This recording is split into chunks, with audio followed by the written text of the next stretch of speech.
A humanidade encontra-se devastada. Após anos de afeminação do homem, feminismo e vitimismo, os últimos neandertais resistem em suas cavernas. Muito bem, Vilma. Onde é que está? Onde está o quê, Fred? Meu chapéu do clube. Tem uma reunião esta noite na Leal Irmandade dos Búfalos. Está começando Sociedade Primitiva com Hernani Carreira.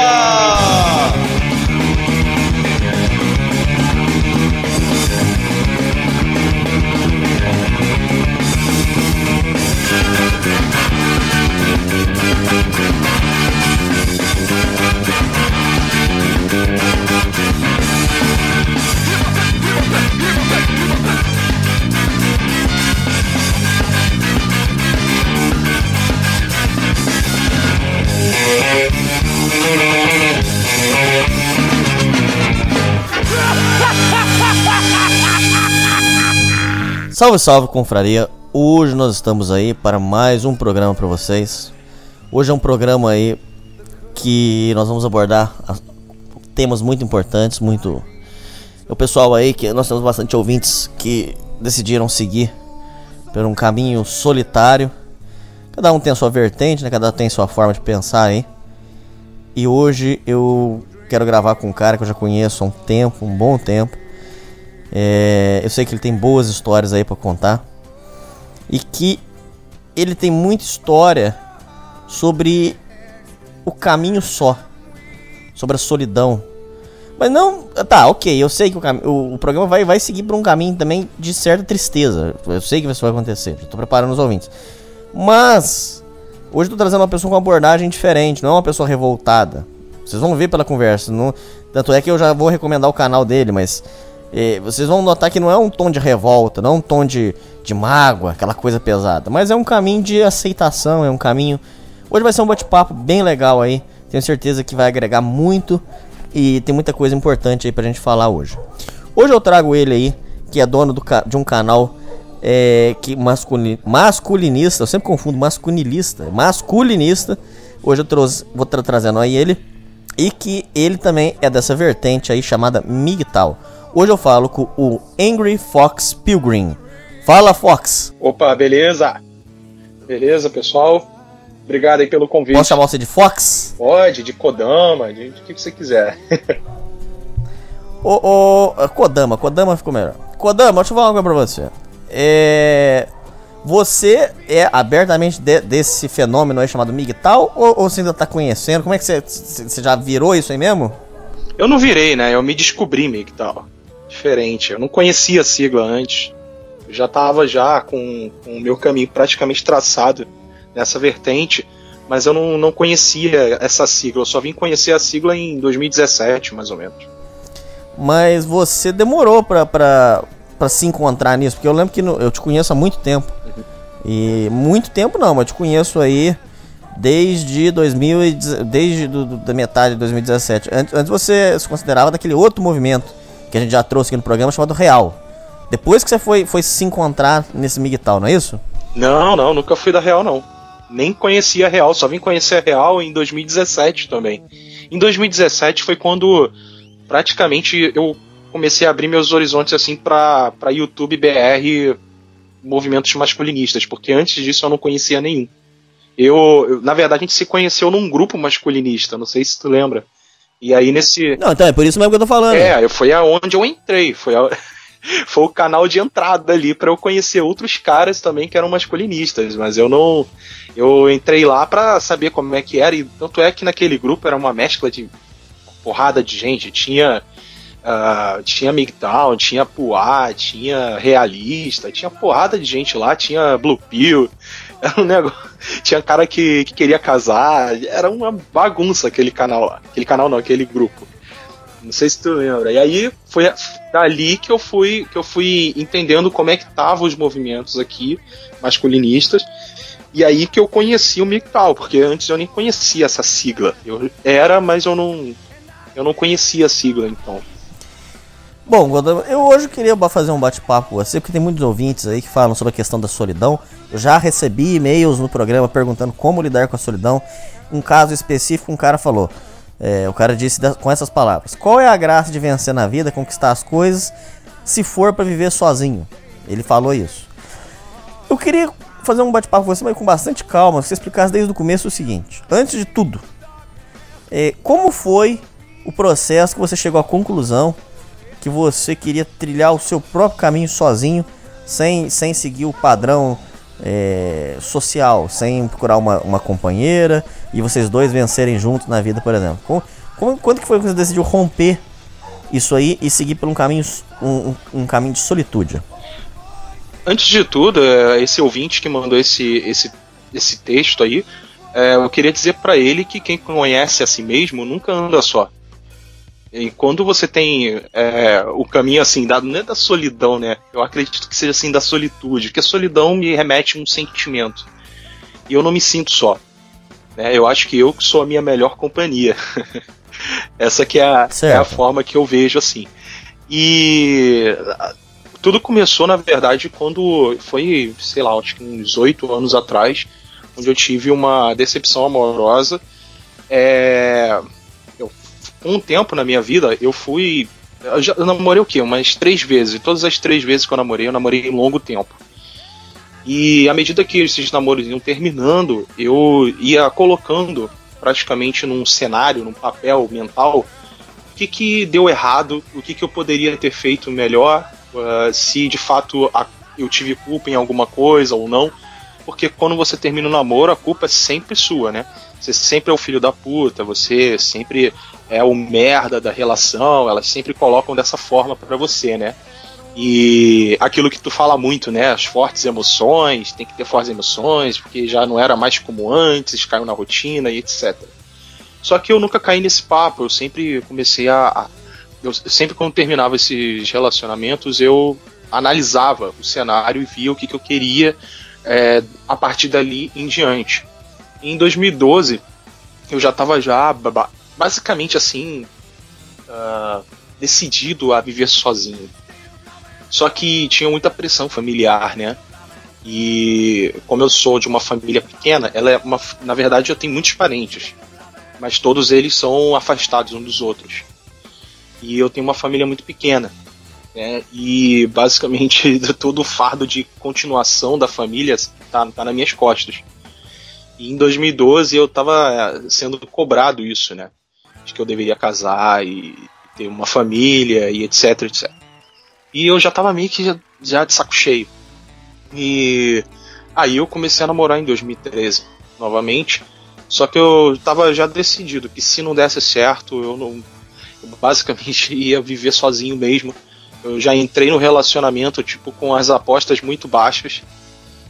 Apesar de que, por incrível que pareça, esse último relacionamento que eu tive foi o menos conturbado, menos chato, né, que foi o que durou mais tempo, assim, com aquela vibe de... Como é que vocês falam? Eu ouço muito vocês falando, aquela vibe de lua de mel, né? E aí eu me sentia bem no relacionamento, até um ano mais ou menos foi quando começou a desandar. E aí já começou todos aqueles problemas e eu comecei a já ficar meio chateado com tudo isso. E quando terminou o relacionamento, né, eu até falava, né, eu falei nisso em algum hangout que eu fiz por aí, que quando teve um momento assim nesse namoro que eu falei assim, se não der certo eu vou entrar num monastério desses monges assim, virar budista, raspar a cabeça, ficar lá isolado, né? Era o desejo que eu tinha, porque eu sempre tive essa coisa de olhar pra dentro de mim mesmo e querer descobrir as coisas através de mim, olhando pra mim, pro meu interior, olhando como se fosse a minha própria alma e tentar me entender. Sempre tive essa vontade, né? Mas, Kodama, só isso aí que você falou, eu já podia terminar aqui o programa agora.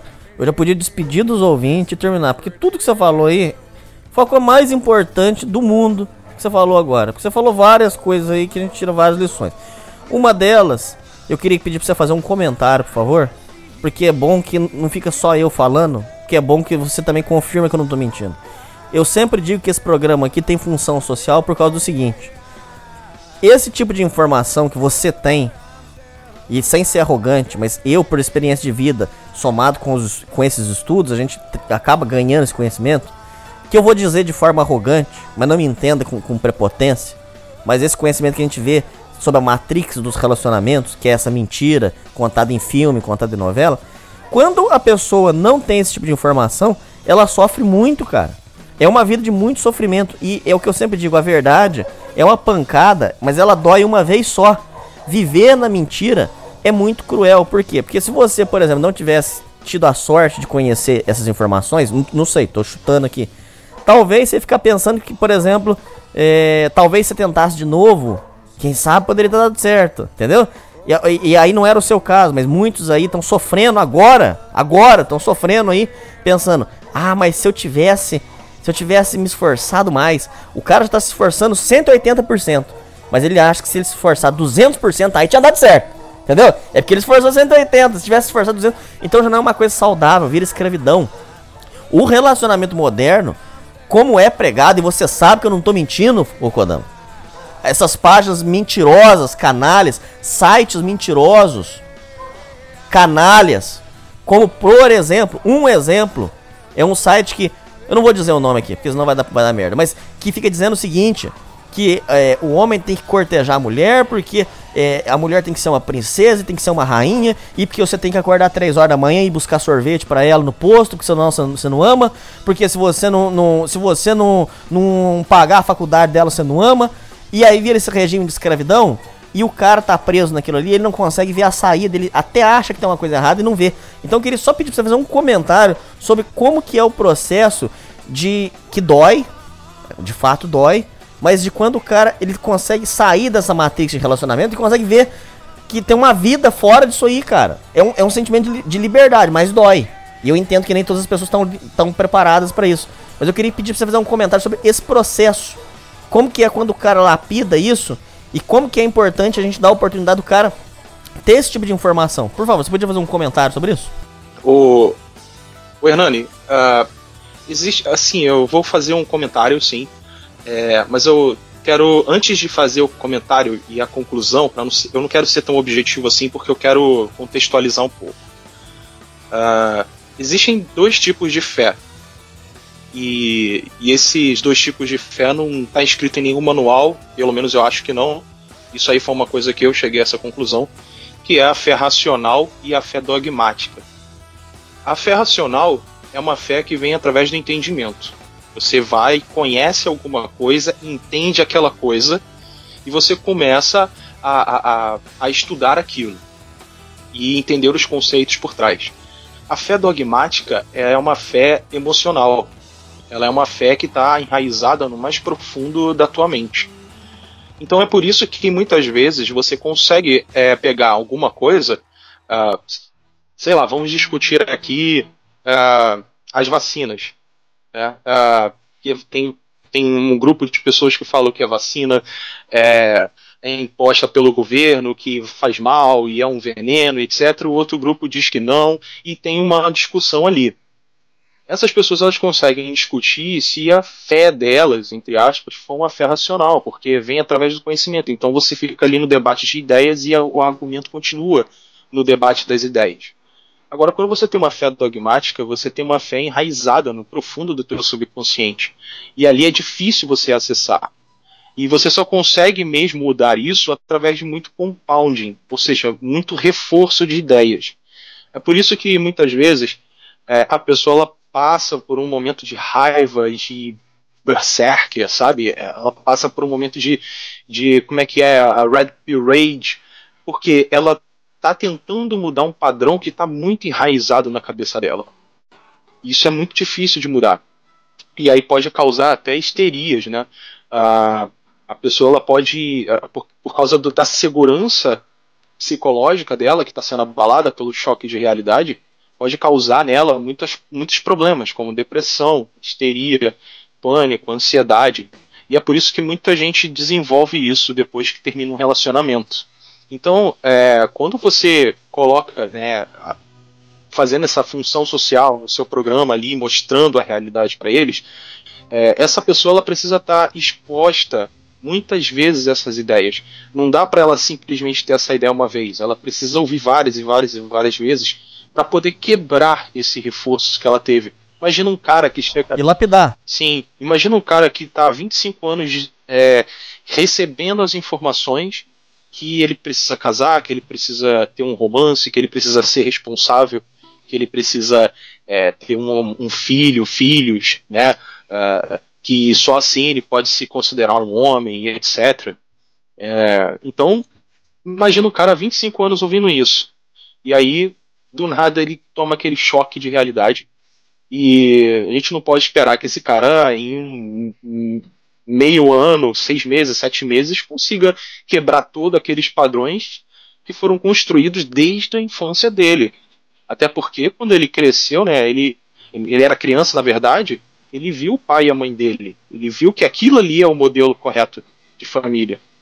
E aí ele foi crescendo vendo isso. Como é que o cara vai mudar isso quando chegar aos 25, 30 anos de idade? Não é fácil, né?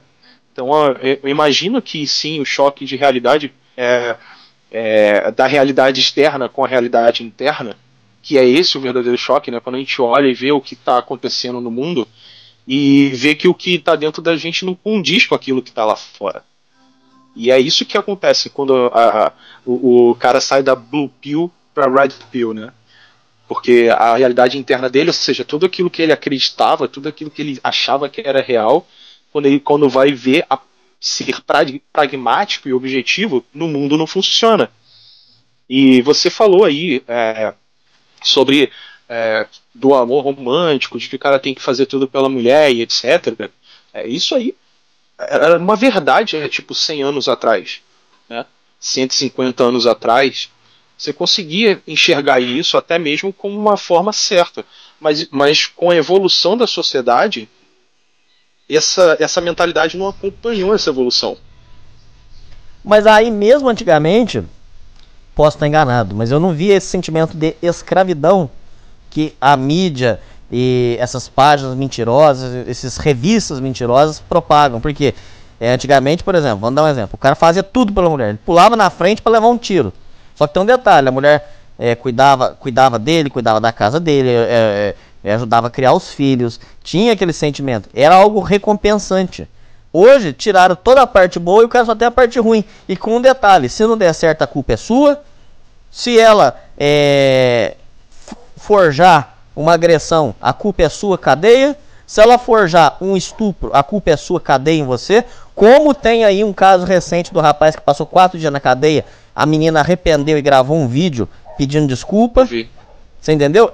Então, ô Kodama, tiraram toda a parte boa, te entregam a parte ruim, piorada, e se você não fizer, aí o que você falou muito bem aí, quero te dar os parabéns. Eu quero que os ouvintes valorizem essa entrevista, porque realmente o Kodama tá dando uma aula aqui, quero te dar os parabéns. Se você não fizer tudo isso, Kodama, você não é homem. Uhum. Como é que você faz com um negócio desse? Pois existe sim uma cobrança. É engraçado, né, que as feministas elas falam que existe uma cobrança do machismo nas mulheres, sendo que é muito pelo contrário. A sociedade sempre cobrou muito dos homens e da mulher nunca cobrou nada. A mulher ela não tem nenhum tipo de responsabilidade na sociedade, a não ser uma pessoa agradável, ser uma boa esposa, né, uma esposa agradável e ser mãe. É o máximo que ela consegue chegar ali, né? Ou seja, ela teve sempre seus privilégios. As mulheres elas sempre tiveram a oportunidade de se tornar dondocas. Elas nasciam com cartão de crédito garantido, principalmente as mais bonitas e mais belas. Só que a cobrança sempre foi em cima do homem. Não importa a época que a gente viva, sempre foi em cima do homem e continua sendo. E quando essa sociedade colapsar e destruir tudo, a culpa ainda vai ser da gente. A gente ainda vai ter que reconstruir essa sociedade, né? E aí que tá, né? Porque a gente precisa sim dar um passo atrás para poder começar a mostrar que sem a gente ninguém consegue fazer porra nenhuma. E é por isso que eu dei um passo atrás, sim. Eu não sou nenhum tipo de migtal relutante. Eu tenho convicção, mesmo que se a sociedade fosse perfeita, um ideal utópico, imaginário, maravilhoso, paraíso na Terra, eu ainda não quereria ali ter uma mulher e filhos. Isso daí não faz parte de mim, mas eu apoiaria quem quisesse ter. Mas isso numa sociedade, porra, totalmente utópica, né? Porque nunca vai acontecer isso. A gente já está à beira de um colapso, não assim apocalíptico, né? Falando eu não quero botar aqui um alarme de apocalipse, mas a gente vê que para onde os rumos da sociedade está indo, né? A gente está vendo que a Previdência aí está quase quebrando, e se não mexerem na parte feminina, ela vai quebrar de qualquer jeito. Ninguém vai ser salvo nessa porra, porque as mulheres, elas são... Vou ter que falar, né, cara? Eu sei que tem gente aí que ouve teu programa de todo tipo, né?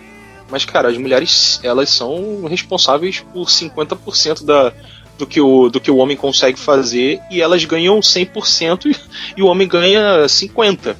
É assim que tá a balança. Elas fazem metade e ganham o dobro. O homem faz tudo e ganha metade. Assim. Então, se não mexerem nisso, a gente vai ver que vai ter um colapso financeiro, sim. Pode ser até médio prazo, pode ser que não seja. Ninguém vai ver agora. Porque a matemática não aceita. Não fecha a conta. A emoção aceita tudo, o discurso bonito aceita tudo. A matemática, Kodama, a matemática é cruel. Ela é exata e precisa, não tem conversa. Não fecha a conta, né? E por não fechar essa conta, a gente consegue ver também outras formas, né? Por exemplo, a gente está vendo a decadência dos relacionamentos hoje em dia. É impossível você ser um cara responsável na sociedade, responsável pela sociedade, quer dizer, né? Vamos dizer assim. Porque é o homem que move isso tudo.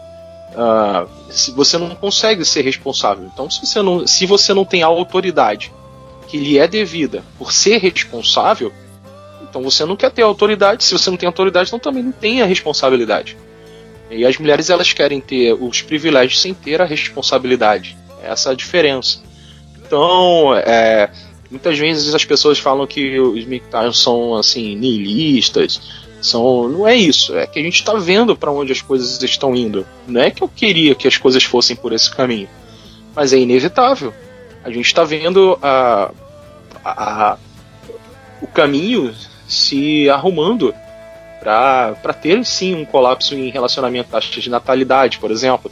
Eu estava até vendo um vídeo agora que o Newman lançou, falando sobre esteroides e anticoncepcionais, e ele estava fazendo uma crítica do tipo, porra, por que os esteroides eles são proibidos, e não só proibidos, mas inaceitáveis assim na sociedade.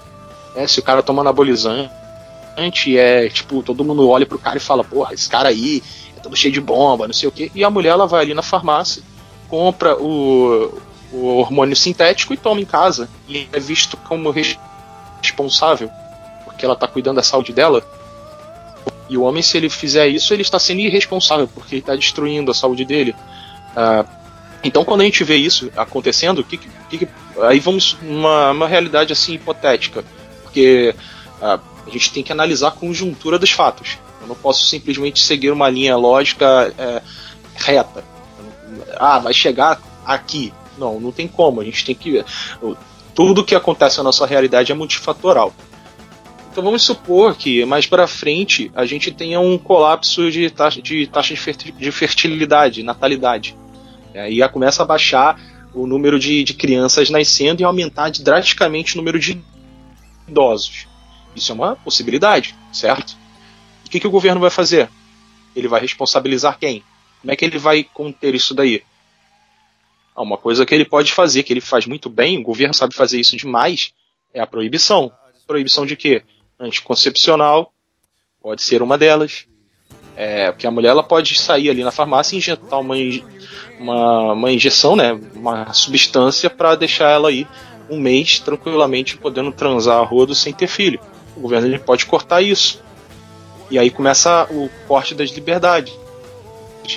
A quem muito se dá, muito se é cobrado, né? É aquele negócio, né, do tio Ben lá, né? Com grandes poderes vem grandes responsabilidades. Então a gente começa a traçar o caminho fatoral, multifatoral, né, da realidade, e começa a enxergar que muitas coisas podem acontecer, e é por isso que a gente está aqui sempre no campo das ideias, né? E eu vi que tu conversou com o Rex, e o Rex falou uma coisa muito boa, que é que a gente não tem que ficar discutindo se real é um caminho, se mictar é um caminho, se puar é outro caminho. Todo mundo tá na mesma merda. Todo mundo tá no barco afundando. Se você nasceu com 2 bolas e um pênis, meu amigo, você tá afundando no barco.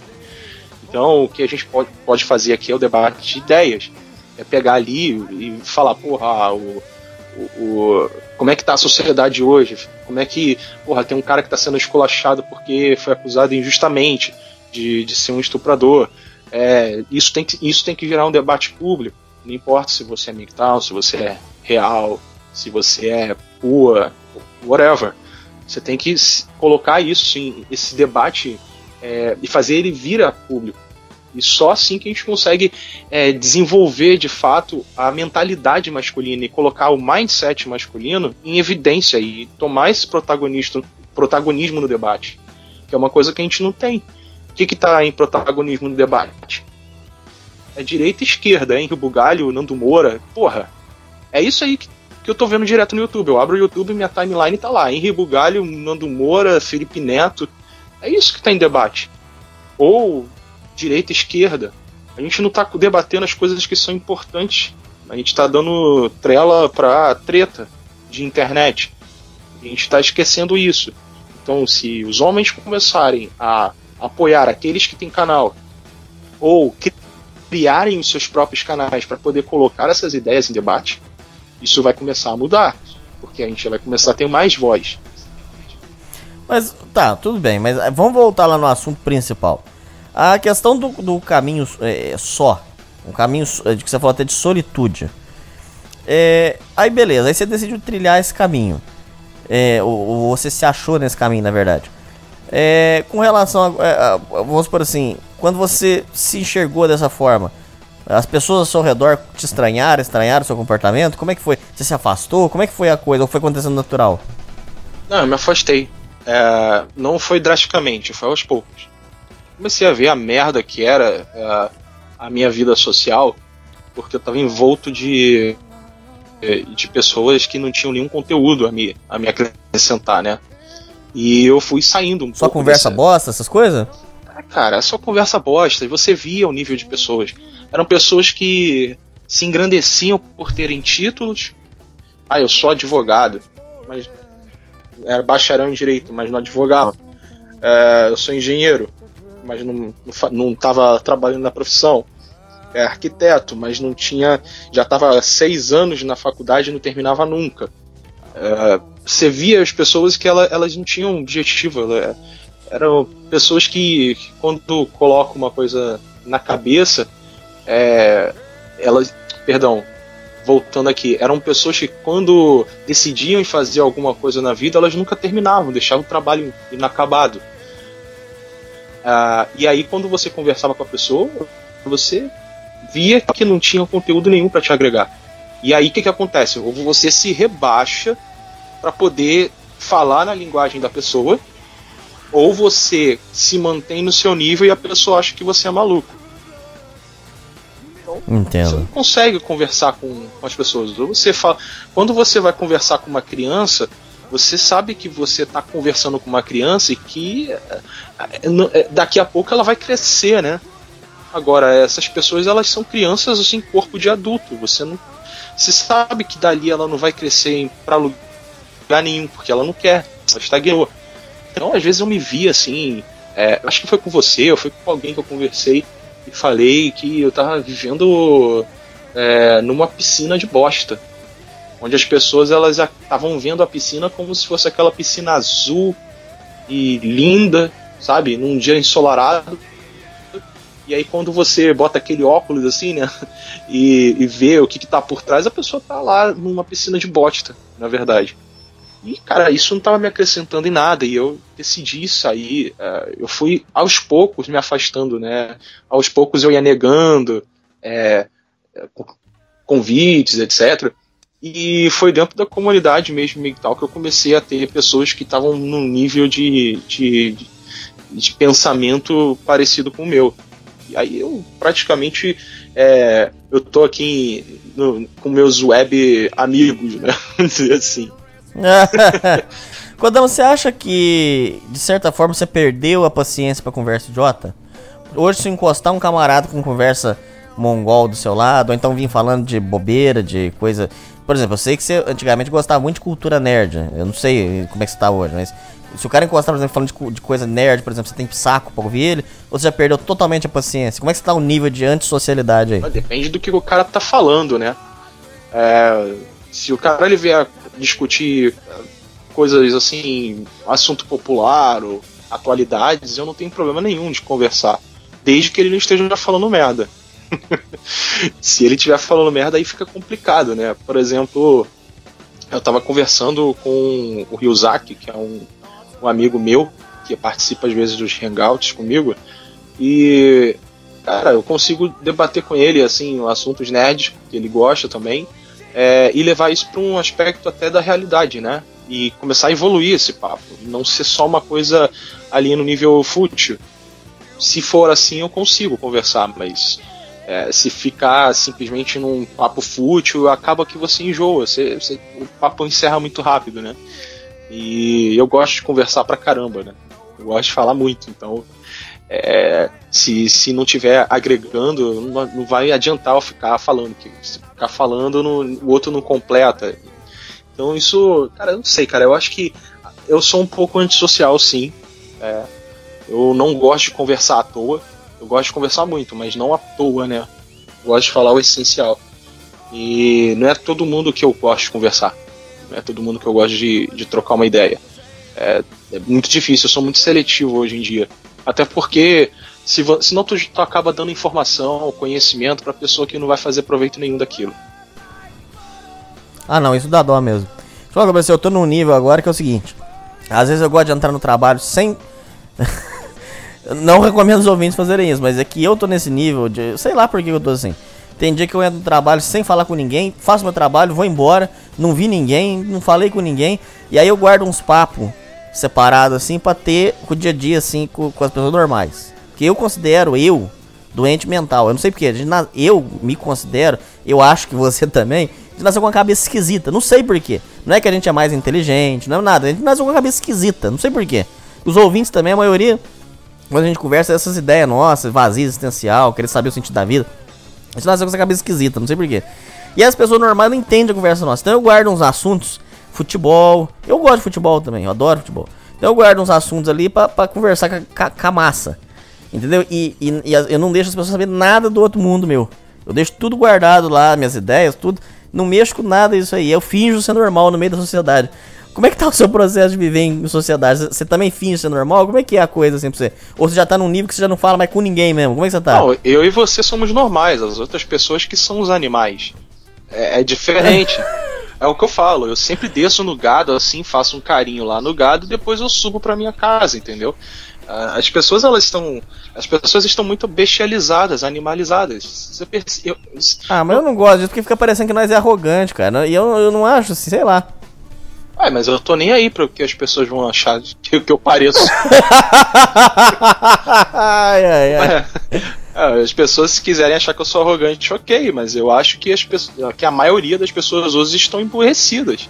Eu acho que as pessoas estão muito animalizadas, bestializadas. Se você... É o que eu falei, por exemplo, há um tempo, alguns minutos, sei lá, atrás, sobre a histeria coletiva, né? Que foi até um termo cunhado aí pelo Olavo de Carvalho, né? E aí por causa desse termo, eu acabei fazendo algumas pesquisas e eu vi, acabei chegando num livro chamado Ponerologia, do Andrew Lobachevsky, eu acho. O nome dele é esse. Que ele fala sobre a histeria, né? Por que as pessoas... Por que a mentalidade das pessoas hoje, ela... Cara, tipo... Porra, pra eu contextualizar, vou dar um exemplo aqui. Hoje, uma mulher chamada alguma coisa, Antonelli, Fontinelli, sei lá, tipo uma youtuber que faz... tipo, entrevistas no YouTube. Uma loira, assim, que era, tipo, pró-Bolsonaro e tal. E ela fez um comentário numa foto do Lulu Santos falando assim, bonitinho. E, tipo, cara, caíram em cima dela, esculacharam ela, chamaram ela de tudo quanto é nome, porque ela botou bonitinho, porque ela deveria ter utilizado uma outra palavra. E aí é que tá, o histérico, ele ele não fala aquilo que ele sente. Ele sente aquilo que ele fala. Aquilo que ele fala traz um sentimento a ele e ele acredita que aquilo é a realidade. Então as pessoas elas começam a ter um ataque de pelanca, pânico, ansiedade. Elas se tornam pessoas desesperadas porque ela teve aquele choque de realidades de pessoas, né, de pessoas para pessoas, e que acaba dando essa sensação de desespero. Você vê muito isso se tu for lá no canal lá do Arthur Moledo, que ele vai lá no meio daquela galera lá de comunistas, e você vê que os caras são tudo histéricos. Tipo assim, tá, vamos questionar, vamos, tá bom. Ele fala assim, como é que é? Mestre, chega aqui, vamos tirar. É assim que ele fala, né? Mestre, chega aqui, vamos trocar uma ideia aqui, pô. Tá, mas por que é assim? Aí o cara começa a dar, tipo, tela azul e pô, explode. E aí começa a querer bater, agredir, matar o cara. As pessoas hoje elas estão assim, mas você tá fazendo um comentário metonímico, tá pegando ali uma parte das pessoas e colocando no todo. Não, aquelas pessoas ali, é como se fosse uma amostra daquilo que tá hoje em dia. Se tu for discutir com uma pessoa hoje, trocar uma ideia, cara, a pessoa começa a ficar roxa na tua frente, né? Porque você tá atacando tudo aquilo que ela acredita, né? Tudo aquilo que ela passou a vida inteira ouvindo e acreditando. O professor dela falou para ela, o pai dela falou para ela, sei lá quem mais falou, qualquer figura de autoridade falou aquilo para ela, e aquilo é uma verdade dogmática. É aquilo que eu falei sobre a fé dogmática, né? E cara, fica impossível você discutir com essas pessoas, e por isso eu acho que as pessoas são animais e eu que sou o normal. Entende? Entendi. Mas, Godamo, você enxerga, por exemplo, assim, a solidão, agora eu vou usar o termo solidão mesmo, você enxerga assim como é que, vamos por assim, explica pra mim, pros ouvintes assim, como é que você enxerga, você considera, por exemplo, assim, um momento de paz, por exemplo, ou você enxerga como um estado natural? O que você pensa assim sobre a solitude, sobre seguir um caminho só mesmo, sem ninguém? Como é que você enxerga isso? Você enxerga assim como uma libertação? Você enxerga assim como um momento de reflexão? Você enxerga como paz? Você enxerga como um momento de autoanálise? O que vem à sua mente assim quando você pensa sobre o tema solidão, estar só? Como é que você enxerga isso? Como é que você lida com isso? A pessoa que não consegue ficar sozinha é porque a companhia dela deve ser uma merda. Porque as pessoas elas têm que começar a olhar para dentro de si mesmo, começar a se compreender mais. Eu acredito que, sabe o que acontece? A gente vive num momento pós-revolução industrial, onde as pessoas elas estão acostumadas a trabalhar muito, e no tempo que ela tem disponível, ela quer se divertir, ela quer distrair a cabeça. E a vida dela fica sempre assim, trabalhar muito, chegar final de semana, quer extravasar tudo. E qual é o momento que ela se dedica a si mesma? Qual é o momento que você, ouvinte, se dedica a si mesmo?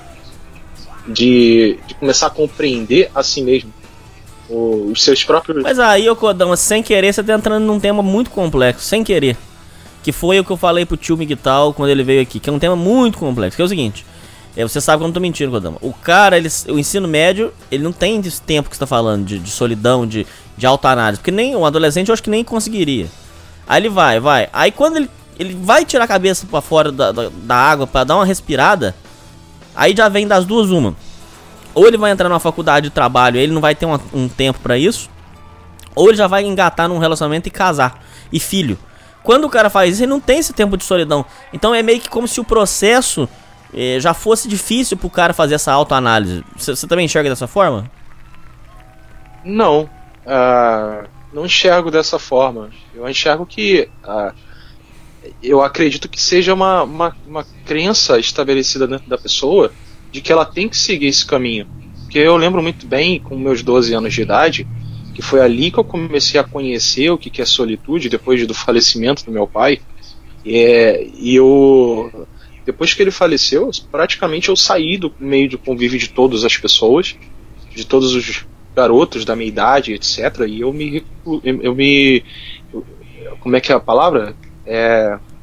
reclusão, me recluí, sei lá como é que é. Recluir. Dentro de casa. E o que eu fiz dentro de casa?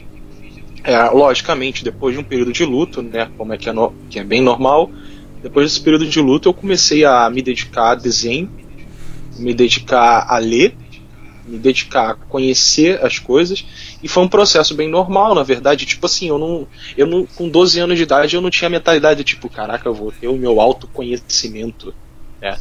Eu vou buscar a iluminação e coisa assim. Não, pra mim era um processo normal. E eu escrevia histórias, eu desenhava coisas, eu criava histórias daquilo que eu estava achando do que estava acontecendo ao meu redor. Foi assim que eu comecei a fazer uma autocrítica a mim mesmo, e de entender o que estava acontecendo. Lógico que com a mentalidade de um garoto de 12 anos, né? E depois, posteriormente, como adolescente.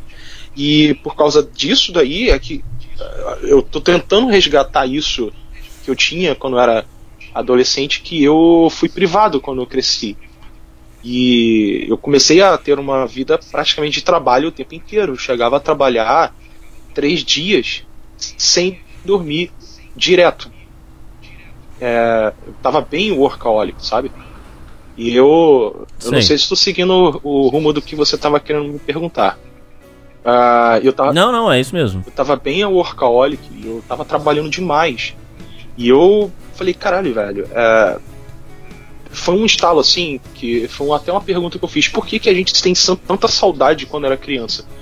Porque quando a gente era criança a gente não tinha responsabilidade, a gente tinha, sei lá, cara, nossas preocupações eram muito pequenas, né? Nosso maior dilema seria se a gente ia apanhar ou ia bater na hora do recreio, coisas assim. Então eu comecei a pensar, caralho, eu não posso viver uma vida assim, cara. E aí eu comecei a buscar meios de sair disso. Você sabe, a minha profissão e tal, né? Eu não vou abrir aqui, mas tu sabe aí o que eu fazia. Aquilo ali eu já saí. Sim. Eu saí daquilo ali. Eu já tô mudando completamente o meu rumo de vida. E foda-se, eu ganhava bem, tava razoavelmente tranquilo financeiramente, e eu joguei essa porra toda pro alto e fui seguir o meu caminho. Eu acho que as pessoas elas têm um medo que é natural, tem um medo de se arriscar. Mas o caminho da solidão, principalmente para o homem, que o homem ele é muito menos dependente, a mulher é muito codependente, então isso é mais fácil pra gente. Com certeza. Esse pensamento de... Tanto é que o homem, enquanto ele se manter solteiro, ele vai pra onde ele quiser, ô Codão. Eu tava vendo um podcast teu e de um carinha aí que pegou umas Paraguai e tal. E porra, vocês estavam falando, tipo, meu irmão, vou pro Paraguai com minha mulher, vou... isso, assim mesmo. É isso aí, o cara ele consegue se dar muito bem sozinho, né? E eu acho que é por isso que eu talvez discorde um pouco do que você falou, porque talvez falte um pouco de empreendedorismo na pessoa, de ter ser mais proativo em tomar essa decisão de se autodesenvolver, né? De ter de fazer aquilo que ele realmente quer fazer. Só que aí a gente cai em outro... Não quero aqui estender muito, porque pode cair em outros fatores filosóficos, né? Porra, mas qual é a minha vontade, o que eu tenho que fazer, etc.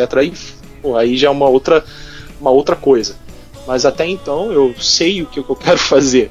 Eu quero fazer o meu objetivo de vida é ter paz e me autoconhecer totalmente na plenitude, vamos dizer assim. Kodama, a solidão é pra todo mundo?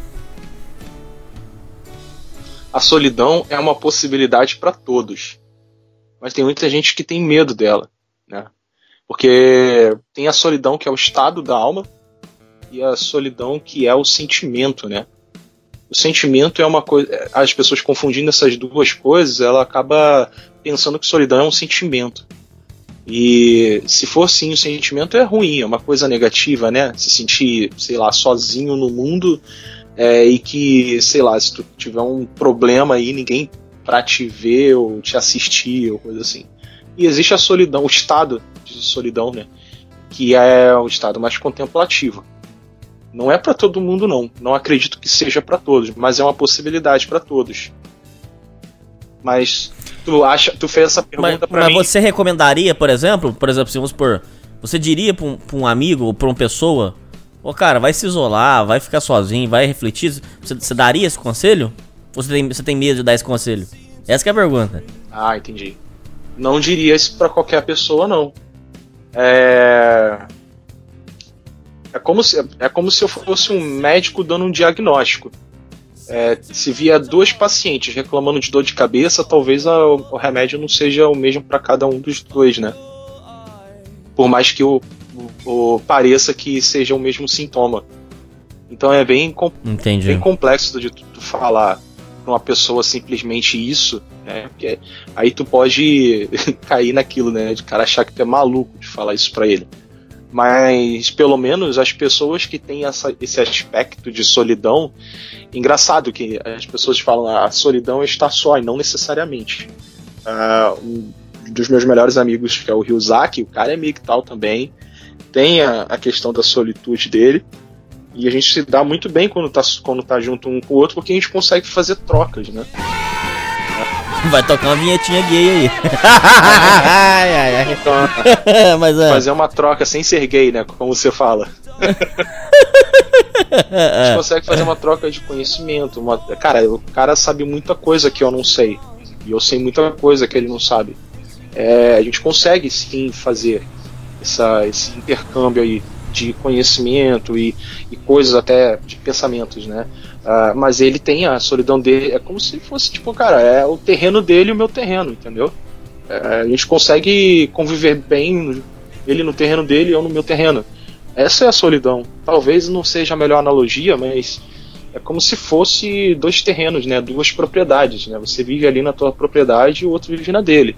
Você respeita a propriedade dele, ele é a sua, e vocês conseguem viver bem. Nenhum interfere no do outro. Eu acho que talvez seja a não interferência na solidão da outra pessoa, sabe? No espaço daquela pessoa. Mas seja sincero, às vezes bate a força, não sei? Não. Puta que pariu, queria estar aqui com uma pessoa. Cara, não bate. Não bate. Não bate? Não bate. É aquilo, eu consigo me dar muito bem comigo mesmo. Eu já passei por isso. Então pra você ficar 1 mês sozinho, você fica? Porra, eu tô há 3 anos sozinho, cara. Mas sozinho mesmo, de verdade. Você tá falando de quê? De pessoas de tudo, espaço? De amigo, de tudo. Se for pra você ficar, você fica? Ah, fico. Fico tranquilo. Tranquilo, o meu objetivo de vida é morar no mato, cara. Meio do... Quero morar no mato. Talvez a única companhia que eu queira ter seja um cachorro, que eu já sei até qual é a raça que eu vou ter. Mas é a única companhia que teria, porque não vai me encher o saco, né? Mas a questão é que eu consigo sim ficar tranquilo, né, comigo mesmo. Cara, porque a pessoa que ela precisa de companhia, precisa de festa, precisa de bebida, precisa de estar com alguém, é porque ela tá vazia.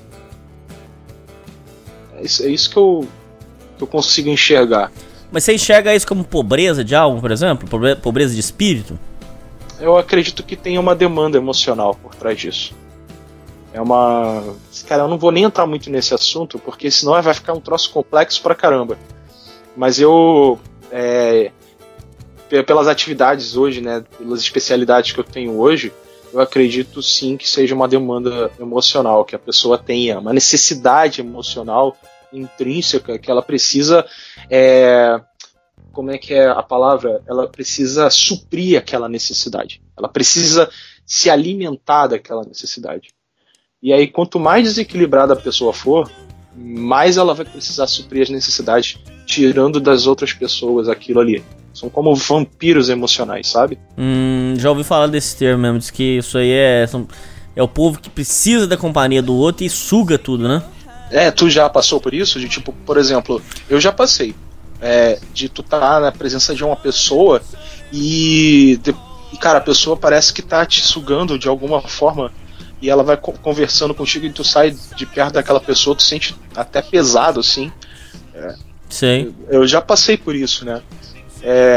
Tem pessoas que têm essa aura, sabe? De ficar sugando aquilo que é teu, porque ela tá querendo sugar você de alguma forma pra suprir uma demanda emocional que ela tem, né? Uma alma que tá completamente desequilibrada e transtornada. E ela faz isso de uma maneira inconsciente, né? Ela nem faz isso conscientemente. Nossa, chamei isso pelo seu nome, você tem que se tirar na censura. Ô Kodama, fala pra você. Mas fala mais sobre isso no seguinte sentido. Vamos supor assim, pessoas que circulam. Tem gente que diz assim que isso até é um pensamento até meio egoísta, mas eu vou dizer, porque eu tenho que te perguntar. Tem gente que diz que o certo é você sempre colar nas pessoas que são melhores que você, mas não no sentido financeiro só, pode ser também, mas pessoas de mentes grandiosas e tudo, que você tem que colar com esses caras, porque se você ficar andando com o que é dito aí, Zé Povinho, pessoas de espírito, de pobreza de espírito, pessoas de repente que tem cabeça pequena, você se apequena junto com eles. Só que isso é uma forma também meio cruel de olhar, porque fica parecendo que as pessoas são descartáveis, é uma forma também que é criticada. Você enxerga de qual que é o seu ponto de vista sobre isso aí? Tu acha que seja uma atitude ruim você colar com pessoas melhores que você? Mas descartar os outros, você não acha que é meio sacana? Por exemplo, um amigo de infância, por exemplo, que fosse humilde, você não ia achar meio babaca? Não. Descartar ele? Não, Tô perguntando. Tá, entendi. Agora eu entendi. Você quer fazer colocar duas posições, a moral e a eu entendi o teu ponto de vista. Cara, é o seguinte, depende do qual o teu apego com aquele amigo, né? Se aquele amigo teu é verdadeiro ou não. Porque hoje a tendência das pessoas é chamar de amigo qualquer pessoa, né? Até os conhecidos. Mas se esse teu amigo for um amigo muito próximo, porra, cresceu contigo, etc., talvez você tenha falando moralmente, né? Talvez um dever de ajudar essa pessoa também a alguma coisa, né? Só que como é que eu... cara, eu sem medo de ser cuzão, eu acredito no seguinte, cara. A vida, ela é uma troca. A gente troca, sabe? Não faz sentido você se doar sem receber alguma coisa em troca.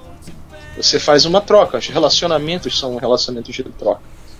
Tanto amizades, por mais verdadeiras que elas possam ser, você tá trocando alguma coisa. Você não tá com alguém por porra nenhuma, sabe? Você não tá, tipo, cara, o cara é meu amigo há 10 anos. Tá, e por que tu tá com ele há 10 anos? Porque eu gosto dele. O que você gosta nele? Aí tu vai começar a fragmentar as coisas que o cara pensa do amigo e não chega a lugar nenhum. E aí o cara acaba se sentindo mal, que fala, caralho, por que eu chamo esse cara de meu amigo? Porque toda relação é uma troca. Tem que ter essa troca. E a troca, ela pode ser equivalente ou desproporcional, né? Aí vai do que você tá... vai da tua necessidade, talvez. Agora, eu não vejo problema nenhum de você colar com alguém para você se melhorar. Você precisa disso. Se você acha que precisa, né? Vamos dizer, vou botar assim. Para você... Cara, é muito comum isso no mundo corporativo. Você se colar com alguém para que você possa galgar alguma coisa. Isso é filha da putagem? Talvez, se você puder, se você colocar isso de uma forma moral, talvez seja. Mas, cara, é super normal isso no mundo corporativo. E por que isso acontece no mundo corporativo? Cara, ali são relações também de pessoas. No mundo, sei lá, na tua igreja, na tua comunidade, na tua família, também são relações. Então, precisa ter uma troca ali. E aí que tá, cara. Eu ouvi um podcast do Von Baster, que é bem antigo, cara, bem antigo mesmo, e que ele falou sobre a Matrix, e se eu não me engano tu também falou isso, da Matrix familiar. E aí quando você coloca o cheque, né, bota ali as cartas na mesa, você começa a até se questionar, caralho, velho, por que eu penso dessa forma da minha família? Eu tô me fudendo aqui estou me fudendo literalmente por uma família que caga na minha cabeça. Por causa nos casos das pessoas que são vítimas de família, por exemplo, que é o meu caso e o seu caso, que eu sei que é. Sim, e aí você vê, né? Porra, caga na minha cabeça. Porra, pouco se fode se tu tá passando por algum problema, né? Ou se tu tá doente ou não. Mas na hora de querer alguma coisa, fica te cobrando e colocando você, tipo, é meu sangue, sabe? Fui eu que te dei a luz, ou eu que te criei, ou eu te fiz isso pra você, fica fazendo chantagem emocional, né? E sem dar. E aí fica te derrubando, te quebrando, te humilhando, entendeu como é que é? É um negócio foda mesmo, é foda. E não te dá nada em troca. E aí eu te pergunto, pô, será que. Qual o dilema moral aí? Se não há uma troca, né? Se tu tá se doando mais do que tu deveria, dentro de um contrato familiar, um contrato social. Eu acho que vai de cada um decidir fazer isso. Eu não posso ditar um caminho moral, de dizer, porra, isso aqui é o certo, isso aqui é o errado.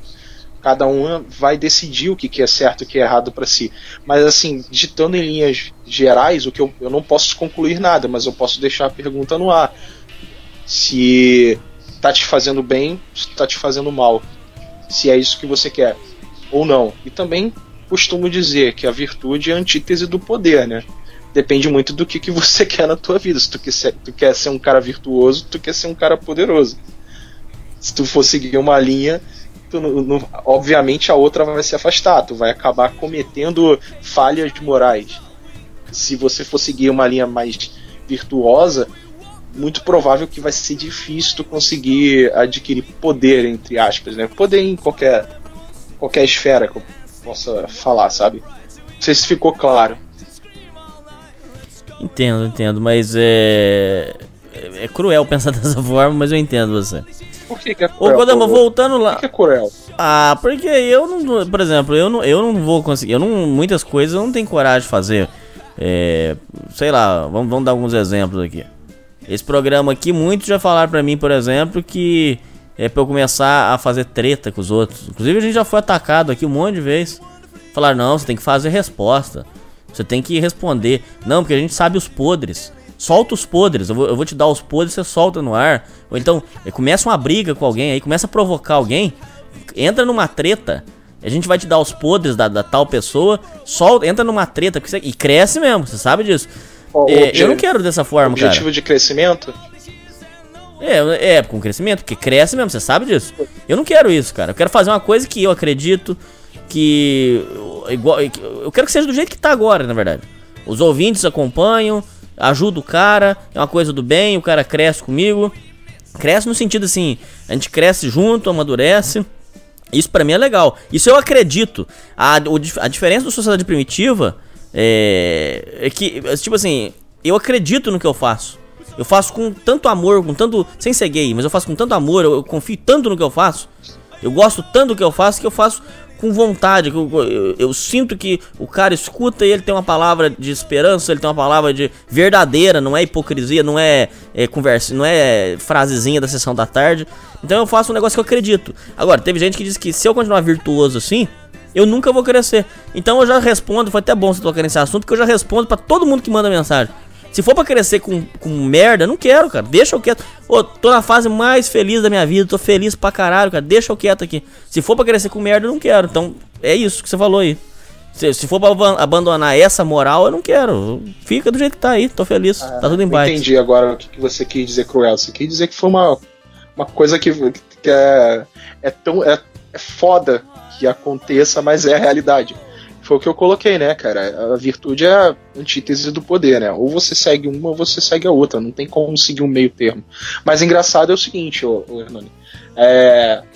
Você tem por você seguir esse lado mais virtuoso, você tem pessoas, ouvintes, que valorizam muito a tua humildade, a tua forma de se expressar. E você tem um público muito mais fiel do que uma pessoa que talvez seguisse esse caminho, né, de fazer treta um com o outro para crescer e etc. Porque você vê, né, você falou disso daí, não? Você vê lá o Nando Moura e o Henry Bugalho lá discutindo e tretando.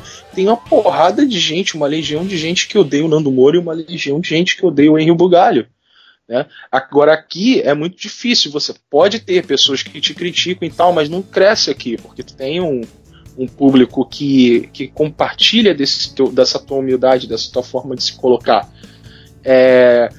O caminho virtuoso, ele agrega muito mais do que o caminho do poder, sabe? Porque o poder, uma hora ou outra, cara, tu cai e não tem ninguém pra te ajudar em porra nenhuma. No caminho da virtude, talvez você tenha uma porrada de gente que venha te apoiar quando tu precisar.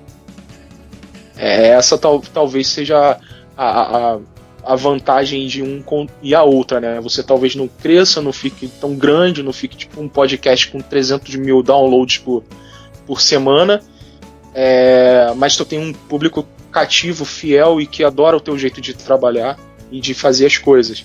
Enquanto que se tu fosse um cara da treta, teu público ia ficar oscilando e ia ficar uma merda. Tu ia ter uma legião de pessoas. Ia perder toda a autenticidade, né? E tu ia ter uma legião de pessoas e essas pessoas talvez não baixassem teu podcast ou não vissem teu podcast com tanta como é que eu posso dizer? Com tanta frequência, porque só vão querer ouvir o teu podcast quando tiver treta. E aí tu coloca esse CTA ali de treta e colocar na chamada e etc. É isso aí. Ô Godama, agora voltando pro assunto da solidão, com questão vamos supor o seguinte, programas, porque o cara que te ouviu até agora, pra ouvir eu e você até agora, ele tá no mínimo interessado no assunto. Programas sós, programas a sós, programas solitários. O que você tem pra dizer? Faz uma lista assim completa, por exemplo, da sua vida, por exemplo, então que você sabe, programas em solitude. O que você tem pra dizer? Fala assim, por exemplo, vamos supor, vou dar um exemplo pra você. Imagina, pescaria é um puta programa só. Você vai sozinho lá, faz sua pescaria e tal. É um momento de reflexão, não sei. O que você pensa assim? Quais programas você recomenda? O que você tem pra dizer? Cara, programas que eu recomendaria para as pessoas, primeiro elas têm que se conhecer um pouco melhor para saber o que elas gostam de fazer. Eu, por exemplo, eu desenho, eu escrevo, eu leio e eu produzo conteúdo pro meu canal, né? E trabalho sozinho também. O fato de engraçado, meu trabalho atual, né? É um trabalho que também tem muito a ver com autoconhecimento. Então, acaba fazendo com que eu tenha uma linha quase que certa do que eu faço, sabe? Tipo assim, tudo tá coerente na minha vida, sabe? Se eu posso dizer assim, tá tudo encaixado. Cara, e uma coisa assim, por exemplo, eu tava vendo recentemente umas pessoas estavam dançando, né, cara? E tem um puta preconceito, né, cara, com homens que dançam, né, hoje em dia. A não ser que tu faça a dança assim, aquela dança proibida do acasalamento, né? Tem que dançar pra comer mulher, né? Merda. Tem que dançar pra comer mulher, né? Eu tava vendo um cara dançando, cara, com uma música, e eu falei, caralho, velho, tipo assim, ele tá botando pra fora ali a alma dele de fato, sabe? Porque não era uma dança do acasalamento, era uma dança performática, e que quando tu vê aquele cara dançando, parece que tu tá vendo a alma daquele cara, sabe? Não sei se tá tão bem explicado. Entendo. E eu me emocionei, cara, vendo o cara dançando, sabe? Me emocionei vendo o cara se expressando daquela forma. E eu acho também um caminho muito bom, cara, é o caminho da arte. O caminho da arte que estimula a tua criatividade, porque a arte, cara, ela é de fato um caminho reflexivo, né? Reflexivo? Acho que é essa palavra. É um caminho de reflexão, né? A arte é você simplesmente... Se você não consegue botar pra fora algo belo, se dentro de você tá podre, então você começa a se ver por dentro e colocar aquilo, expressar aquilo. Se você vê praticamente todos os artistas, pintores, desenhistas, são caras muito solitários. Não sei se você concorda comigo, mas pelo menos os que eu conheci... Concordo. São caras muito solitários. Porque o cara fica tão imerso dentro de si mesmo que ele é capaz de ficar umas 12 horas tocando um violão, ou compondo uma música, ou desenhando, ou pintando, ou fazendo alguma coisa assim, e o cara, ele tá na melhor companhia, que é ele e a alma dele, sabe? Então eu acredito que seja uma boa o cara fazer isso. Coisas que eu não recomendo é, porra, vou sair pra beber num bar sozinho. Cara, perda de tempo, porra. Tu não tá fazendo nada com o teu tempo ali. Você não tá refletindo. Você não tá olhando pra si mesmo. Você tá no meio de uma porrada de gente e talvez um ambiente que nem seja tão legal assim, e bebendo. Mas aí eu discordo, Kodama. Aí agora nós vamos bater boca, porque tem uma hora que você precisa. Por exemplo, teve a época que eu tava editando o comecinho do Sociedade Primitiva, eu ficava o dia inteiro trancado, porque ainda não tava trabalhando. Tava no seguro-desemprego. Aí eu ficava o dia inteiro em casa, trabalhando. Tinha hora que eu tinha que sair pro bar, cara, ficar no meio do povão. Mas não com papo chimpanzé, nada, eu precisava ficar no meio do povo, porque parece que o corpo pede. Você não sente isso? Não sinto não. Tipo, por que você acha que você precisava ir pra fora? Você tava tentando escapar de alguma coisa? Meio que pra ter um contato com a humanidade, meio que lembrar que você é humano, que você tá no meio do povo. Tem até um conto de terror, de suspense, que o pessoal aí chama comumente aí de creepypasta, chamada Psicose. Recomendo a todos que leiam, é muito boa. Que fala exatamente disso. O cara ficou 2 semanas trancado no quarto porque ele tava fazendo um trabalho de programação. E aí depois ele precisava sair e encontrar as pessoas pra ele relembrar como é que era o contato humano, como é que era ser humano. Eu acho que rola uma parada dessa. Porque eu acho que a falta do contato humano também deixa o cara meio perturbado. Tanto na mentira que eu tô falando, pesquisa no YouTube, recomendo aos ouvintes. Tem um jornal da Record que foi buscar as pessoas que viviam há anos sem ter contato com a humanidade. Todos ficaram perturbados, todos, sem exceção. Foram encontrar. Tem um cara que mora numa ilhazinha, ô Kodama, aqui no Brasil. O cara mora numa ilhazinha sozinho. Ele já tá lá sozinho, acho que 30 anos. Ele não consegue mais se expressar. Ele já perdeu a comunicação e ficou lelé. Eu acho que realmente a solidão, ô Kodama, gera algum distúrbio mental, cara. Eu tenho essa impressão, não sei. Queria saber a sua opinião. É o que eu te falei, cara. Não sei se você lembra quando eu tava falando no início. É uma questão multifatorial. Você perguntou se a solidão era pra todo mundo, e eu não recomendaria ela pra todo mundo, porque nem todos têm as mesmas necessidades, né? Eu acredito talvez a pirâmide de Maslow e tal, e etc, da necessidade social do ser humano, etc. É uma necessidade biológica, etc. Mas eu acredito que existem pessoas que conseguem conviver bem sozinhas, essas pessoas que talvez ficaram malucas. Você não pode fazer isso um princípio de petição, sabe? Que é uma falácia, né, que eles fazem. Por exemplo, porque o cara tava sozinho, ele ficou maluco. Partir uma premissa verdadeira e fazer uma conclusão verdadeira. Porque você tá negando qualquer outro tipo de fatores que influenciaram talvez o cara ficar meio lelé da cuca, né? Eu não faço esse tipo de julgamento assim, porque a gente não sabe qual é a formação mental do cara, como é que ele foi criado, né? Sim. Então sim. Eu não parto do princípio de que todo mundo que fica fora da sociedade, a tendência é ficar louco. Seria até uma coisa leviana falar isso. Porque depende muito, cara. Você acha que a pessoa vai ficar bestializada? Depende muito do que a pessoa ela tá buscando na solidão, entende? A solidão ela não pode ser uma coisa ela não pode ser um fim em si mesmo. Vou ficar sozinho que eu quero ficar sozinho, que sei lá, as pessoas são chatas, são horríveis e o mundo tá uma merda e não sei o que. Você não tá usando a solidão pra te trazer alguma coisa boa, você tá utilizando ela como um escape. Assim como você vai pro bar beber, é um escape. Você tem uma demanda emocional e você acaba utilizando algumas coisas como escape daquilo. Ou você se encolhe, ou você vai pra balada, ou você vai beber, ou você vai fazer alguma coisa. Você não pode simplesmente tratar a solidão como um fim em si mesmo. Ela tem que ter um objetivo. Ela tem que te trazer uma coisa. Cara, tipo assim, o tempo que eu fico sozinho é um tempo que talvez eu não sinta isso na presença de uma pessoa maravilhosa. Assim. Imagina a pessoa mais maravilhosa do mundo. Eu não consigo ver uma paz e uma satisfação tão grande quanto eu estou comigo mesmo. E aí, vamos te prender aí, cara. Chegou o camburão pra te levar. Mas, por exemplo, então morar com outra pessoa pra você hoje é fora completamente de realidade. É impensável. Cara, eu nunca morei com outra pessoa.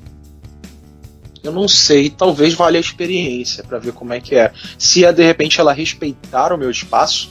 Eu tava até pensando nisso hoje, me fizeram proposta. E, pô, uma puta casa grande pra caramba e tal, foda. E aí eu pensei, porra, cara, mas eu tô pensando, o outro cara mora sozinho, ele vai morar lá junto com a gente. Aí eu fico pensando, se o cara começar a trazer mulher aqui pra dentro, começar a querer trazer amigos, começar a querer fazer churrasco todo final de semana, como é que deve ser essa pessoa, sabe?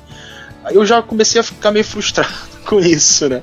Porque, cara, eu não consigo, cara. Pô, tipo assim, talvez eu tentaria morar com uma outra pessoa se a outra pessoa também for sozinha como eu, sabe? Que ela precise ter o espaço dela assim como eu preciso. O que vai ser mais fácil um respeitar o espaço do outro, né? Vai ser mais fácil, tipo, chegar lá e falar, ó, não trazer mulher aqui pra dentro, não. Porque tem cara que porra, mora na casa, leva a mulher pra lá, não conhece a mulher, coloca a mulher dentro da casa e, porra, desrespeita completamente você, né, que tá morando ali. Porque vai que essa mulher é uma doida, vai que ela é uma golpista, alguma coisa assim, né? E tem caras que eles querem morar sozinhos pra poder levar a mulher pra dentro de casa. Entendeu? Sim. Aí que tá, aí começam os conflitos, né? Então talvez eu cogitaria morar com alguém ou dividir, né, um espaço com alguém se ela for tão solitária quanto eu. Entendo. Ô, Kodama, voltando lá porque eu te cortei no assunto, vamos voltar. Além dos, então você falou que a arte é um bom programa pra pessoa que quer viver sozinha, né? É uma boa. Tem outras coisas que você recomenda, assim, que você acha legal, que são coisas que o homem faz só, por exemplo, não precisa de ninguém, e que você acha também que você considera bom, você considera terapêutico, você considera... Como é que você enxerga? Fala outros programas legais aí. Deixa eu só completar. Gastronomia, por exemplo. A gastronomia é arte, cara. Se você pensar, a maioria das coisas é arte. Por exemplo, o que eu tava querendo completar sobre arte é que a arte ela tem muito a ver com a superação da pessoa. Ela sempre vai buscar a perfeição daquilo. E a arte é essa busca pela perfeição. E você consegue ver uma analogia com a perfeição interna da pessoa, né? E você olha para dentro de si mesmo e quer se tornar perfeito. E você está externalizando. Quanto mais perfeito você faz uma performance ou uma pintura ou alguma coisa assim, mais perfeito você está por dentro. Sim. Então quando você falou da gastronomia, a mesma coisa. É a arte, a gastronomia, né? A pessoa que está comendo, ela não está vendo aquilo ali como arte, mas quem fez vê que aquilo ali é uma arte. Cara, tu falou pescaria é bom também. Cara, tem muita gente, depende. Você quer ver? Tem gente que tem contato muito com o mar, né? E pode fazer um surf, ou pode fazer. Ou a pessoa pode fazer, cara, esportes em geral. Fazer trilha. O que você acha de trilha? Fazer trilha. Cara, trilha. Cara, eu tenho até hoje um lugar muito especial, cara, que eu quando eu fecho meus olhos assim, se eu quiser fazer algum tipo de meditação, alguma coisa assim, eu sempre penso nesse lugar. Que é uma trilha que eu fiz, que, cara, tipo, eu lembro nitidamente na minha mente, assim. Que era um local, cara, tipo, tinha um rio passando assim, e um lugar bem espaçoso, né? Tinha uma clareira, assim, e do lado da clareira tinha um rio passando, e as árvores eram muito altas, cara, muito altas. E tu olhava pra cima, assim, parece que, porra, não tinha fim as árvores. E, cara, aquele lugar me trouxe uma puta paz, cara. Parece, sabe aquelas cenas, assim, de natureza que tu vê em foto, né? Que parecem lugares tão belos e impossíveis de existir. Era tipo esse lugar, cara, que eu fui. E foi numa trilha que eu descobri ele. E toda vez que eu vou fazer uma meditação, alguma coisa assim, eu sempre penso nesse lugar, assim, pra começar a me acalmar e relaxar, sabe?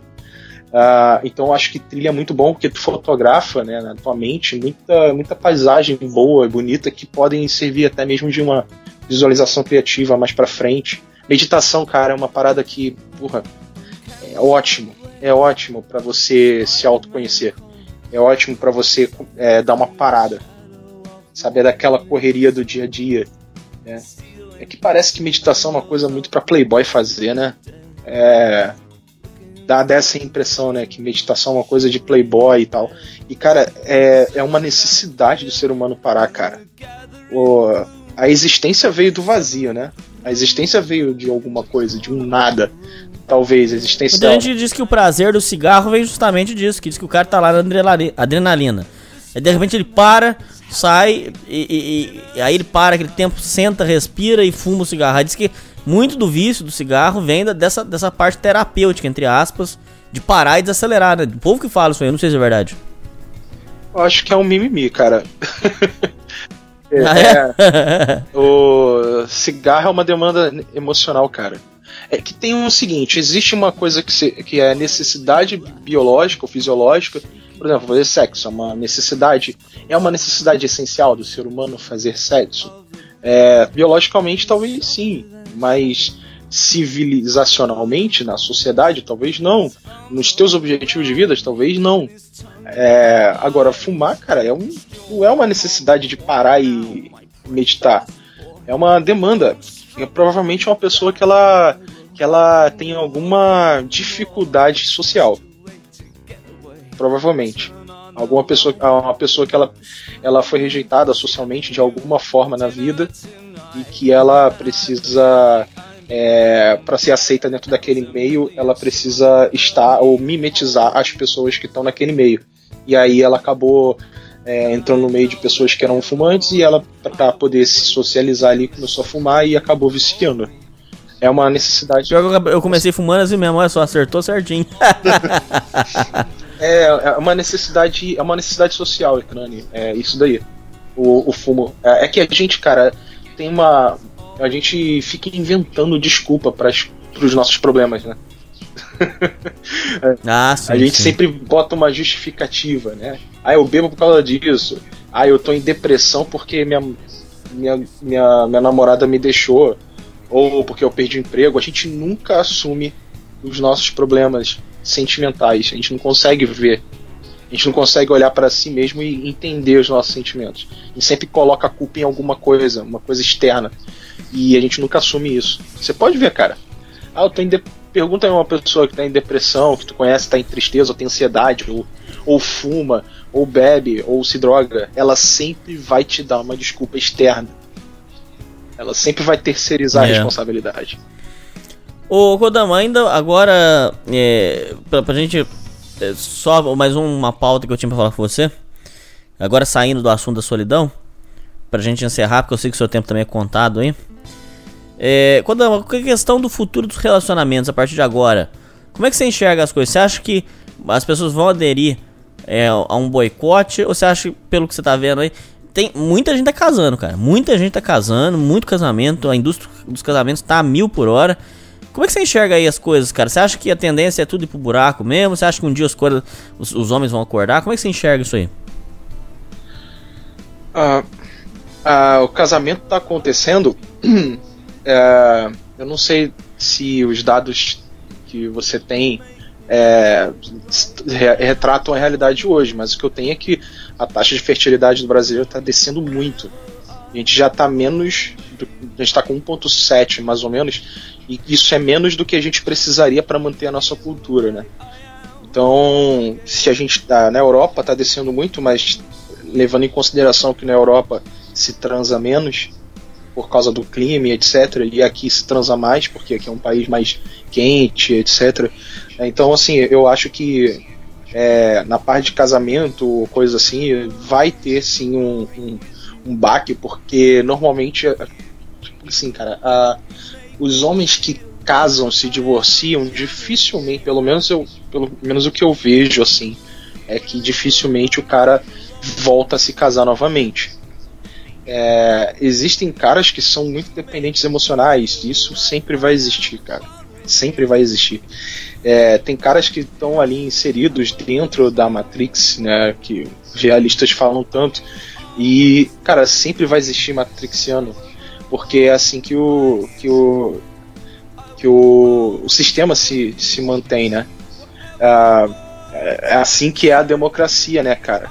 Que são uma minoria de inteligentes sendo governados por uma maioria de idiotas. Então, entendo. Então acredito que o futuro dos relacionamentos tende a dar uma caída, tende a ter mais pessoas sem acesso ao casamento, mas isso porque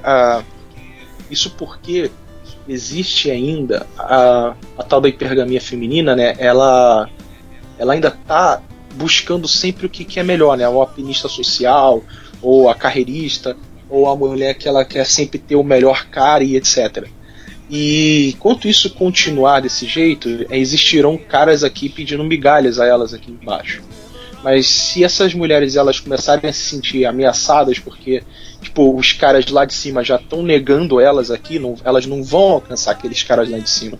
Então ela vai ter que diminuir ali o objetivo dela, né? E aí vai começar a dar as migalhas que os que estão aqui embaixo estão precisando. Eu acredito, cara, que nunca vai ter um boicote global de homens. Eu acredito que sempre vai ter ali homens que talvez, que assim, eu posso dizer que, por exemplo, MGTOW, né? Os caras que decidiram manifestar ou não, né? Esses caras, tem muitos caras que são MGTOW e são MGTOW relutantes. O que quer dizer isso? É o cara que ele fez o manifesto do não, mas se a sociedade melhorasse um pouquinho, sabe? Aí dava. Aí dava. Então tem os caras que são MGTOW relutantes, diferente dos caras que são MGTOW convictos. Foi o que eu falei, tipo, há 100 anos atrás. Se fosse 100 anos atrás, 200 anos atrás, você seria MGTOW? Seria MGTOW, porque é o caminho que eu decidi traçar na minha vida. Eu nem sabia que existia MGTOW, cara. Eu nem sabia dessa sigla antes. Foi um caminho que eu decidi na minha vida. Depois que eu descobri, existe um nome pra isso. Legal. Então, existem esses MGTOW relutantes, né? E esses caras, eles estão revoltados agora, mas tem muito cara revoltado que o mínimo de atenção que ele recebe da mulher, cara, o cara já cai, velho. Já abre. Já. O cara já sente aquele cheiro, sente aquela... Entendeu? A mulher sente aquele calor na pele, aquela... Entendeu? Fudeu, cara. Aí o cara já cai, entendeu? Entendo. Então, assim, eu não... Cara, o que eu falo, cara, o homem domado é que nem um cavalo que desconhece sua força, porque se conhecesse não deixaria ninguém montar. Concordo. Então, o cara hoje em dia, os homens hoje em dia, no geral, eles estão... Tem caras que estão putos, eu acho que talvez seja essa definição. Tem uns caras que estão conformados, entendem a realidade e falam, cara, isso aí não tem jeito, né? Eu tenho que me autoproteger, sobreviver. Tem um cara que tá puto, que ele não sabe nem o que ele quer, mas ele tá reclamando. Ele não sabe o que vai seguir da vida, mas ele quer reclamar, ele quer dar rage, ele quer viver a vida de berserker dele. E tem o cara que fica pedindo a Deus, ao universo, que as coisas melhorem para que ele possa ter um alento ali nos braços de uma mulher e ter seus filhos, etc. E eu acredito que o cara que é convicto, né, o MGTOW convicto, é muito difícil, são poucos os que tem. Não são muitos, não. São poucos até. Tem uns caras que dizem que são MGTOW, mas na verdade nem são, ou é um MGTOW relutante, etc. Mas eu acredito, cara, que o futuro do relacionamento ele vai acabar devido à tecnologia. É a tecnologia que vai acabar com a por causa das bonecas, né? Não só por causa delas. Cara, eu sempre falo que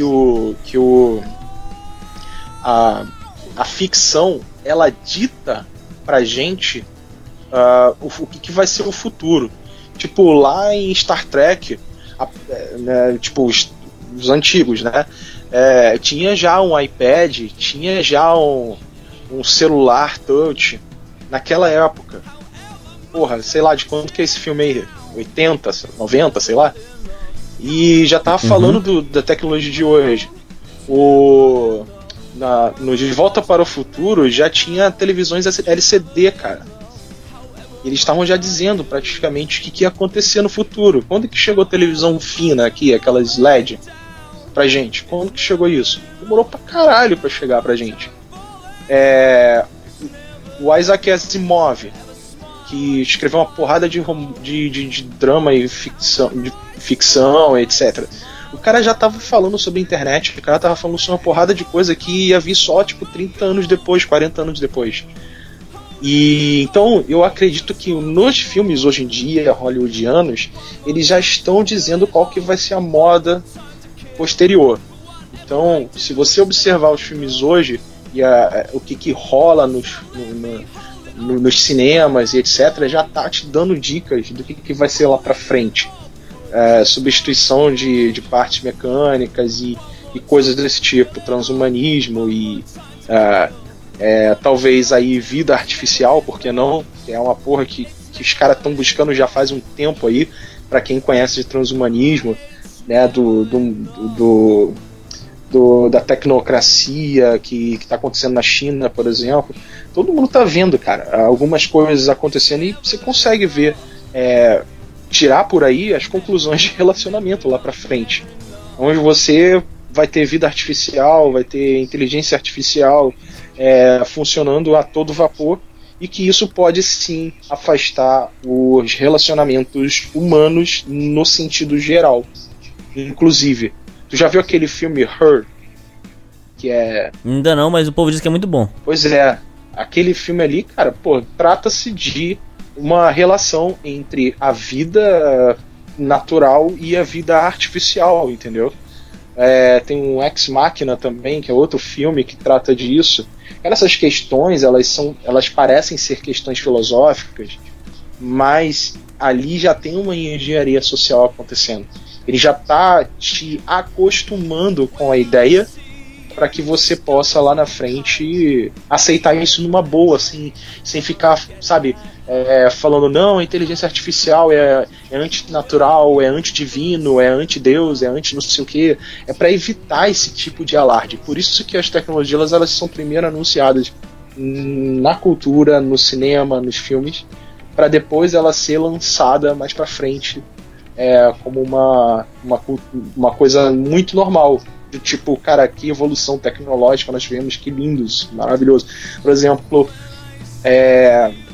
antes de o homem ir para a Lua, né, se é que foi, porque eu não acredito nisso, mas vamos supor que isso seja verdade, muitos livros de ficção já falavam de invasões alienígenas na década de 30. Você tá entendendo onde eu quero chegar, Hernani? Sim, já estava preparando o terreno. Já estava preparando o terreno, falando sobre isso. Falando sobre a invasão alienígena. E, cara, tipo, disco voador, caralho. E quando chegou lá na corrida espacial, os caras já estavam praticamente, tipo, todo mundo tava achando, caralho, velho, a ficção se tornou uma realidade, olha que coisa maravilhosa, fomos à Lua e tal. E aí, agora, hoje em dia, cara, se tu chegar pra uma pessoa e falar, mano, as imagens da NASA são tudo Photoshop, o cara vai dar um treco, vai te chamar de maluco, vai começar a se desesperar e entrar em histeria. Aquilo que eu te falei. Então é isso que eu falo, cara. Os filmes, cinema e tal, eles estão preparando esse terreno, e eu acho que a tecnologia vai dar um fim ao relacionamento de seres humanos com seres humanos. Inclusive, eu fiz um conto sobre isso. Escrevi um conto sobre isso, sobre essa possibilidade que eu botei lá no meu canal. Derrubaram 3 dias depois, já derrubaram a porra. Já foi derrubado? Já derrubaram. O departamento, não acredito. O departamento feminista lá derrubou, porque eu fazia severas críticas à mulher no conto, né? E aí o que eu fiz? Eu subi um vídeo explicando que foi derrubado e coloquei um link lá. Tu até compartilhou, né, lá na tua página. Sim. Então, ali era uma coisa que eu tava fazendo essa crítica, né, sobre o futuro dos relacionamentos. E que, cara, tipo, útero artificial é uma possibilidade. É uma possibilidade porque isso já tá sendo falado há muito tempo. Porra, Matrix, 1999. Porrada de seres humanos sendo mantidos em úteros artificiais, em torres gigantes. aquilo ali já é um prenúncio do que pode acontecer lá na frente. E eu não duvido nada que isso aconteça. Anticoncepcional masculino. Cara, se isso cair pra gente a preço de anticoncepcional feminino, que é tipo R$18, acabou, velho. Não tem mais filho nascendo. Entendeu?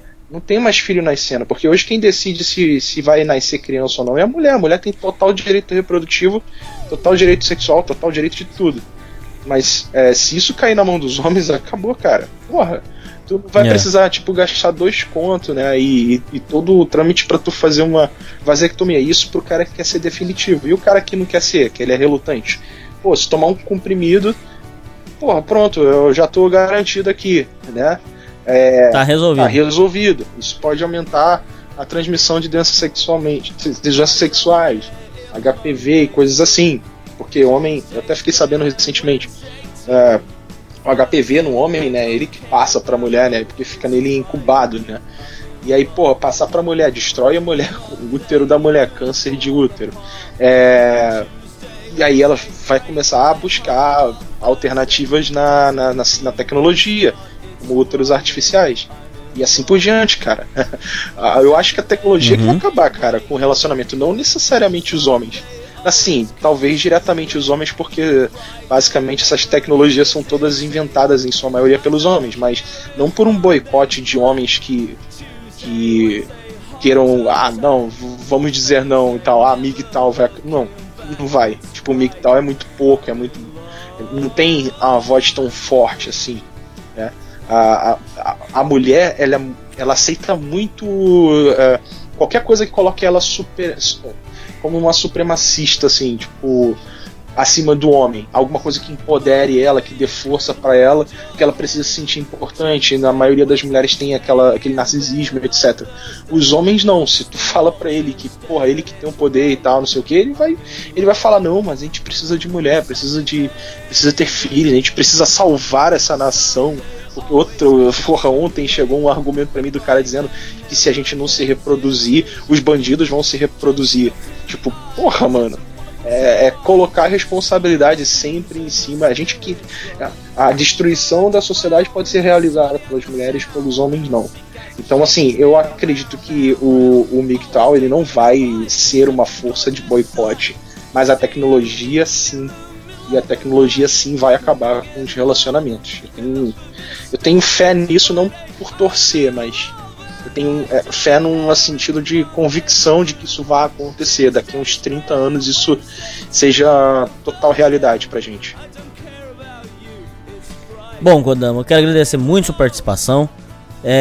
Quero recomendar aos ouvintes aí a conhecer seu canal. Faz seu jabá aí pro pessoal ir lá conhecer o canal do Angry Fox Pilgrim. O meu canal, ele é um canal que não é só voltado para MGTOW, né? Apesar de eu ser declaradamente MGTOW, eu falo sobre esses assuntos de mulheres, etc, mas é muito pouco, né? Eu gosto muito de entrar em assuntos mais filosóficos e existenciais, como vocês viram aqui, né? Eu não chego à conclusão de nada.